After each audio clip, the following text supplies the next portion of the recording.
My brothers and sisters, there are many different ways in which we can distinguish the two great apostles, St. Peter and St. Paul, whom we celebrate today. But one thing you'll notice is when you compare those two, you will find that there are more similarities between them than differences. For example, they both preach the same gospel of Jesus Christ. And they both eventually found themselves in the city of Rome. And were they both were martyred in that same city for Christ. And those are just some of the ways in which they were very much the same. But there's also some differences between them, and these are not differences of opposition, but of complementarity.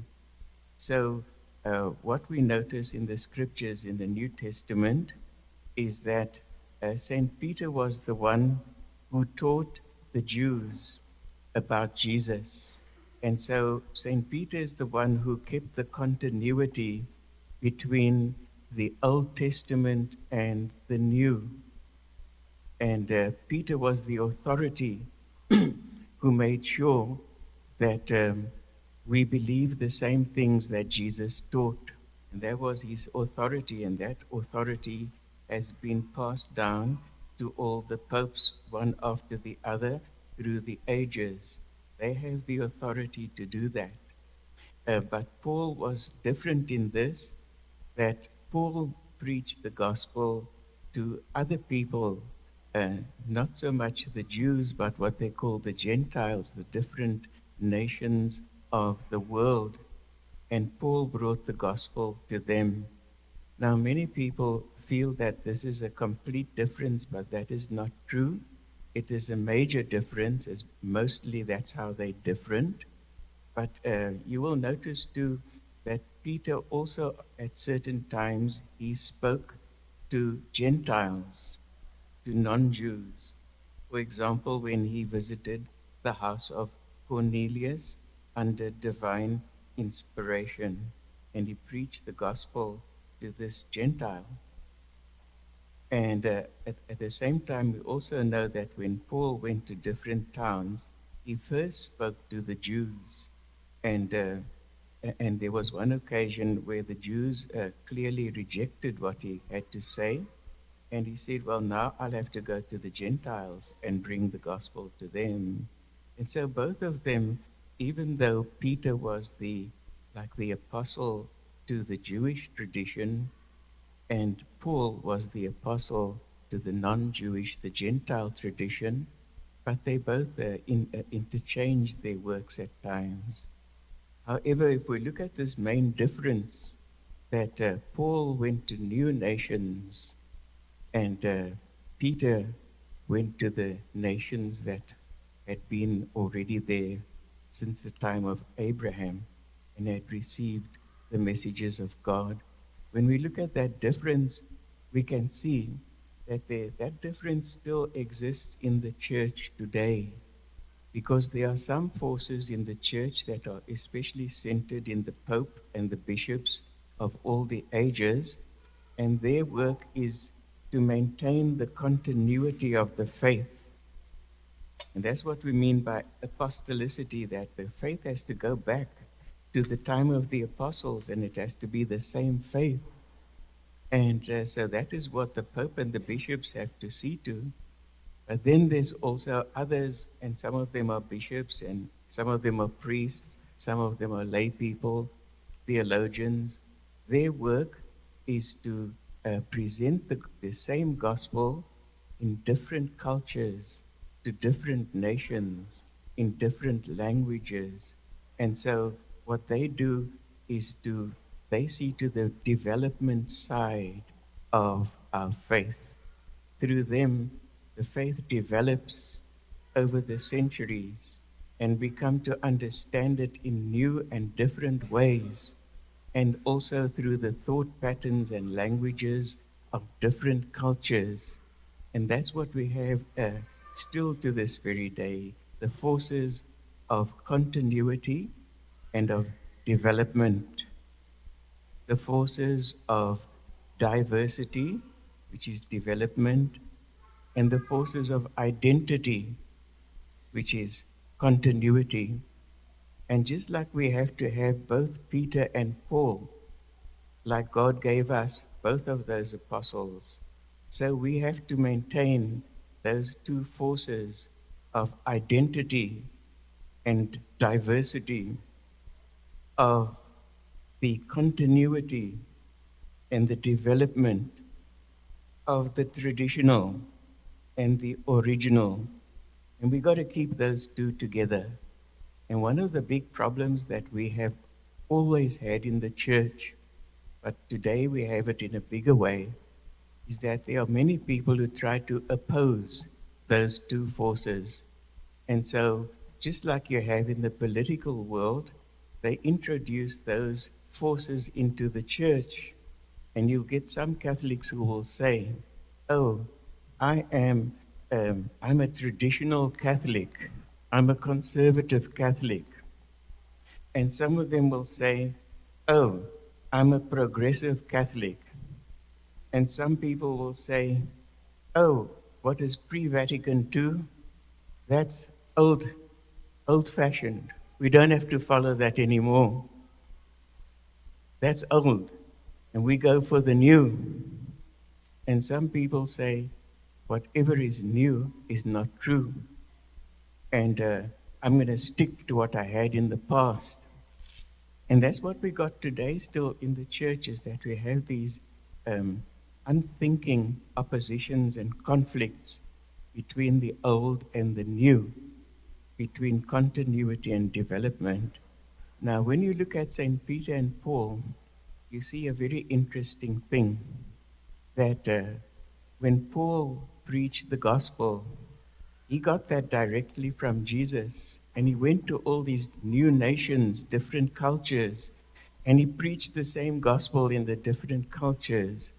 But Paul wanted to always make sure that what he preached was the same gospel as what Peter preached. And so, even though he says he had been preaching the gospel that he got from Jesus for 14 years, but then he felt he must go to Jerusalem and he must talk to Peter, and he spent a number of days with Peter, comparing what he was preaching with what Peter was preaching. He had to make sure that it was the same gospel.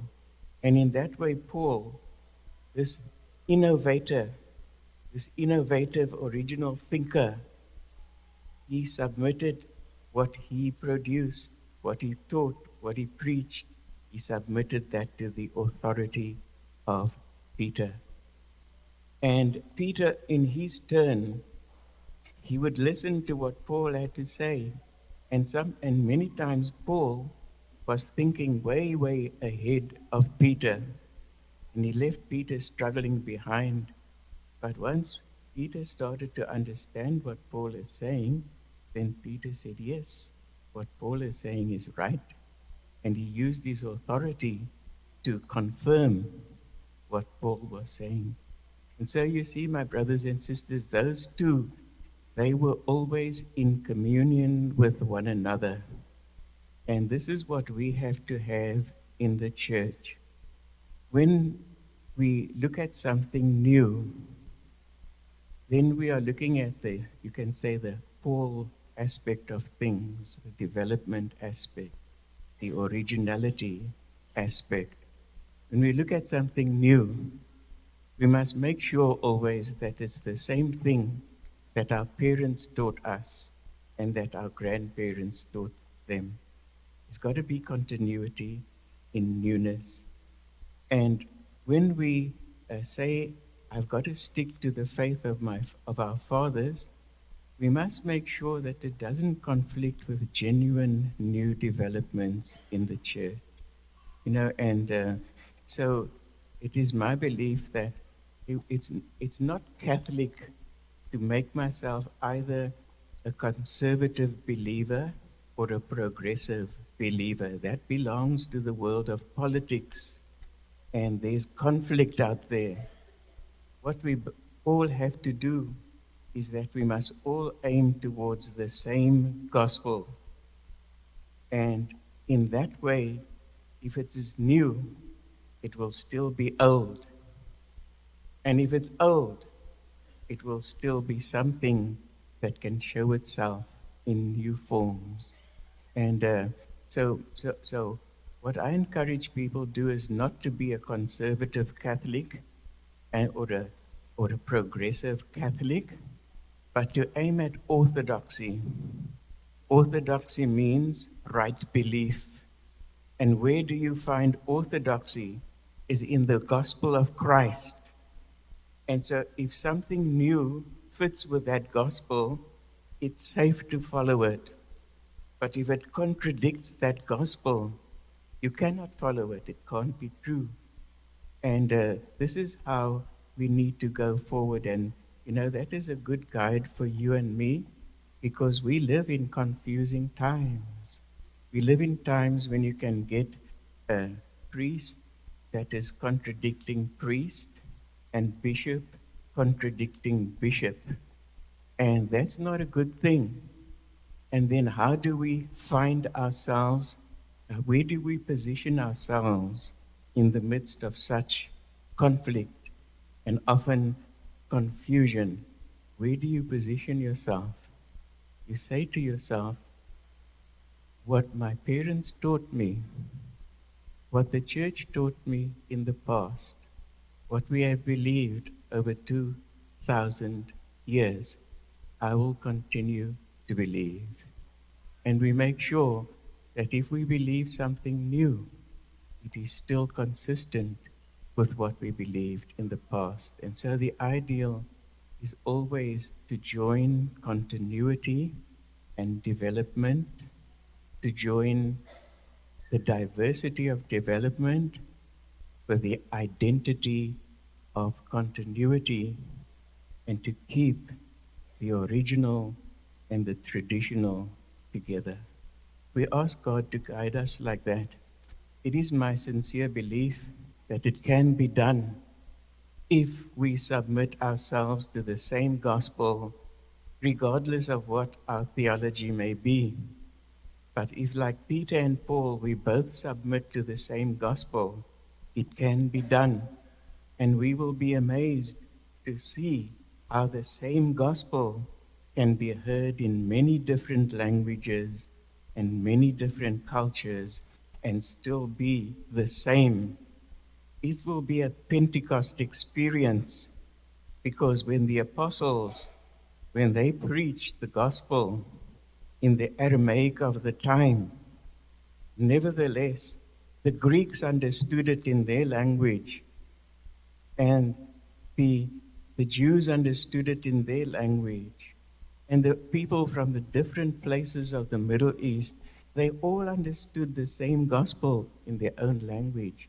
And this is to show that by the power of God, the same thing, which is the truth that comes from God, can be found in different words and in different ways of thinking and in different ways of living, but the same truth. We want to ask God that that spirit of Pentecost that unites the old and the new and keeps them together like Peter and Paul will also be in the heart of each one of us. Let us stand and